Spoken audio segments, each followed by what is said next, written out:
Do you have to avoid gluten if you have Hashimoto's thyroid disease?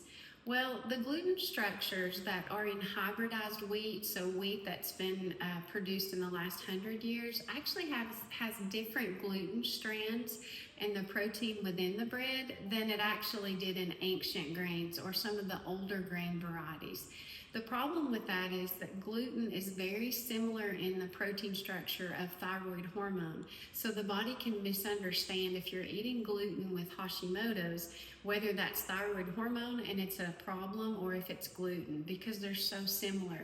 So taking that out of the diet can be really helpful for Hashimoto's. However, if you're at a good place with Hashimoto's and it's well controlled, there is room for you to try ancient grains, which have different gluten proteins, and they can sometimes be brought in without causing a raise in antibodies. So you don't always have to throw out gluten, which is going to be hotly debated, but it is important to know that there's a big difference in gluten in the grains that we use now and getting grains that you can mill yourself, which are ancient grains, which would be totally different in the profile for some people.